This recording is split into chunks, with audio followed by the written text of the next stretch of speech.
ಶ್ವೇತಾಳಿಂದ ಚಿನ್ನದ ವ್ಯಾಪಾರಿಗೆ ವಂಚನೆ ಪ್ರಕರಣಕ್ಕೆ ಸಂಬಂಧಪಟ್ಟ ಹಾಗೆ ಎಸಿಪಿ ಗೀತಾರಿಂದ ವರ್ತೂರು ಪ್ರಕಾಶ್ ವಿಚಾರಣೆ ನಡೆದಿತ್ತು. ಇದೀಗ ವಿಚಾರಣೆ ಅಂತ್ಯವಾಗಿರೋದು ಗೊತ್ತಾಗ್ತಾ ಇದೆ. ವಿಚಾರಣೆಯನ್ನ ಮುಗಿಸಿ ಮಾಜಿ ಸಚಿವ ಪ್ರಕಾಶ್ ಹೊರಟಿದ್ದಾರೆ. ಪೊಲೀಸರಿಗೆ ನಗದು ಚಿನ್ನವನ್ನ ವಾಪಸ್ ಕೊಟ್ಟಿದ್ದಾರೆ ವರ್ತೂರು ಪ್ರಕಾಶ್. 12,50,000 ರೂಪಾಯಿ ಕ್ಯಾಶ್ ಹಾಗೆ 3 ಬ್ರೇಸ್ಲೆಟ್ ಚಿನ್ನದ ಉಂಗುರವನ್ನ ವಾಪಸ್ ನೀಡಿದ್ದಾರೆ. ಆಕೆ ಈ ರೀತಿಯಾಗಿ ಮಾಡ್ತಾಳೆ ಅಂತ ಗೊತ್ತಿರಲಿಲ್ಲ ಅಂತ ಹೇಳ್ತಾ ಇದ್ದಾರೆ. ಹಾಗೆ ವಿಚಾರಣೆಯ ಬಳಿಕ ವರ್ತೂರು ಪ್ರಕಾಶ್ ಪ್ರತಿಕ್ರಿಯೆಯನ್ನ ಕೊಟ್ಟಿದ್ದಾರೆ. ನನ್ನ ವಿರುದ್ಧ ಸುಳ್ಳು ಸುದ್ದಿಯನ್ನ ಹಬ್ಬಿಸಿದ್ದಾರೆ. ಆಕೆ ನನ್ನ ಸ್ನೇಹಿತೆ ಅಲ್ಲ. 5-6 ತಿಂಗಳ ಹಿಂದೆ ಆಕೆ ಪರಿಚಯ ಆಗಿದೆ ಅಂತ ವರ್ತೂರು ಪ್ರಕಾಶ್ ಹೇಳಿದ್ದಾರೆ. ಏನು ನನ್ನ ಮೇಲೆ ಸುಳ್ಳು ಆರೋಪಗಳ ಬಂದಿತ್ತು ಪತ್ರಿಕೆಗಳಲ್ಲಿ ಟಿವಿನಲ್ಲಿ 100% ನಿರಾಧಾರ. ನಮಗೂ ಆಕೆಗೆ ಯಾವುದೇ ರೀತಿಯಾದಂಥ ಸಂಬಂಧ ಇಲ್ಲ. ಎಲ್ಲ ವಿಚಾರಗಳನ್ನ ಪೊಲೀಸ್ ಇಲಾಖೆ ಅಧಿಕಾರಿಗಳ ಮುಂದೆ ನಾನು ಸ್ಪಷ್ಟಪಡಿಸಿದ್ದೀನಿ.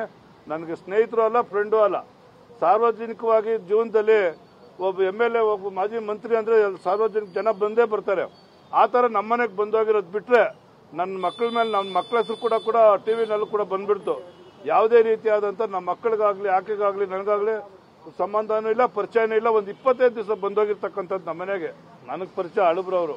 ಹಾಗಾಗಿ ಅವ್ರಿಗೂ ಅವ್ರ ಪಾಪ ಇವರು ವರ್ತೂರು ಪ್ರಕಾಶ್ ಬಗ್ಗೆ ಏನು ಕೂಡ ಅವ್ರು ಹೇಳಿಲ್ಲ. ಜ್ಯುವೆಲರಿ ಶಾಪ್ ಅವರು ಏನು ಈಕೆ ಒಡವೆ ತಗೊಂಡೋಗಿದ್ದಾಳೆ, ವರ್ತೂರು ಪ್ರಕಾಶ್ ಪರಿಚಯ ಮಾಡಿಸಿದ್ರು. ಅಷ್ಟು ಬಿಟ್ರೆ ಅವ್ರೇನು ನನ್ನ ಮೇಲೇನು ಹೇಳಿಲ್ಲ.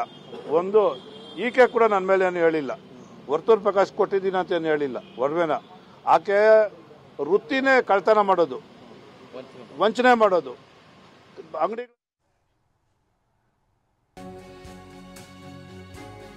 ವರ್ತೂರು ಪ್ರಕಾಶ್ ಜೊತೆಗೆ ಆಕೆ ನಮ್ಮ ಅಂಗಡಿಗೆ ಬಂದಿದ್ರು.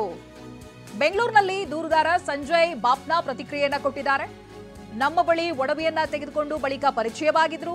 ಚಿನ್ನ ಮಾರಾಟ ಮಾಡಿ ದುಡ್ಡು ತಂದು ಕೊಡ್ತೀನಿ ಅಂತ ಹೇಳಿದ್ರು. ಹಾಗೆ ಮೊದಲು ವ್ಯಾಪಾರ ಮಾಡಿದ್ದಂತ ಹಣವನ್ನ ಕೊಟ್ಟಿದ್ರು ಅಂತ ಸಂಜಯ್ ಹೇಳ್ತಾ ಇದ್ದಾರೆ. ನಮ್ಮ ಅಂಗಡಿಗೆ ವರ್ತೂರು ಪ್ರಕಾಶ್ ಅವ್ರ ಜೊತೆಗೆ ಬಂದಿದ್ರು. ಅವರು ಏನೋ ಒಡವೆ ತಗೊಳ್ಬೇಕು, ಇವರು ಜೊತೆಗೆ ಬಂದಿದ್ರು. ಅವ್ರ ಜೊತೆಗೆ ಬಂದ್ಬಿಟ್ಟು ನಮ್ಮ ಹತ್ರ ಸ್ವಲ್ಪ ಅವತ್ತು ದಿವಸ ಒಡವೆ ಪರ್ಚೇಸ್ ಮಾಡಿ ಹಂಗೆ ಪರಿಚಯ ಆಯ್ತು. ನಾನು ಮಾರಾಟ ಮಾಡ್ತೀನಿ, ನಾನು ಒಂದು ವ್ಯಾಪಾರಿ, ನಾನು ಬೇರೆ ನಮ್ಮ ರಿಲೇಷನ್ನಲ್ಲಿ ಎಲ್ಲ ಮಾರಾಟ ಮಾಡ್ತೀನಿ. ನಾನು ಮಾರಾಟ ಮಾಡಿಬಿಟ್ಟು ನಿಮ್ಮ ದುಡ್ಡು ತಂದು ಕೊಡ್ತೀನಿ ಅಂತ ಹೇಳಿದ್ದಾರೆ. ಅವರು totally 2 kgs 900 grams 950 grams balance ಇತ್ತು. ಮುಂಚೆ ಮಾಡಿದ ವ್ಯಾಪಾರದ್ದು ಅವರು ಅಮೌಂಟ್ ಪೇ ಮಾಡಿದ್ರು. Only once we have just delivered that, but sir was not there, and I think so he don't know about this also. ಅವ್ರು ಇರ್ಲಿಲ್ಲ ಅಲ್ಲಿ ಮನೆಯಲ್ಲಿ. ಅಲ್ಲಿಂದ ನಮ್ಮ ಹುಡುಗ ನಮ್ಮ ಸೇಲ್ಸ್ ಗೈ ಹೋಗ್ಬಿಟ್ಟು ಕೊಟ್ಟಿದ್ದಾರೆ. ಮುಂಚೆ ಸ್ವಲ್ಪ ಬಿಸ್ನೆಸ್ ಮಾಡಿ ಕೊಟ್ಟಿದ್ದಾರೆ, ಅದೆಲ್ಲ ಡೀಟೇಲ್ಸ್ ಇದೆ ನಾನು. ಆಮೇಲೆ ಇದು ಲಾಸ್ಟ್ ನಲ್ಲಿ ಬಂದ್ಬಿಟ್ಟು 2 kgs 900 grams ಬಾಕಿ ಇಟ್ಬಿಟ್ಟು ಇದು ಆಮೇಲೆ ಕೊಡ್ತೀನಿ, ನಾಳೆ ಕೊಡ್ತೀನಿ, ICU ನಲ್ಲಿ ಇದ್ದೀನಿ, ಹಾಸ್ಪಿಟಲ್ ನಲ್ಲಿ ಇದ್ದೀನಿ, ಈ ತರ. And this is not for first time. ಅವ್ರು ಮುಂಚೆಯಿಂದ ಈ ತರ ಮಾಡ್ತಾ ಇದ್ದಾರೆ ಅಂತ ನಮ್ಗೆ ಆಮೇಲೆ ಗೊತ್ತಾಗಿದೆ. ಪ್ರಾಪರ್ ಆಗಿ ಗೊತ್ತಿಲ್ಲ, ಬಟ್ ಇನ್ವೆಸ್ಟಿಗೇಷನ್ ಏನಿದೆ ನಡೀತಾ ಇದೆ.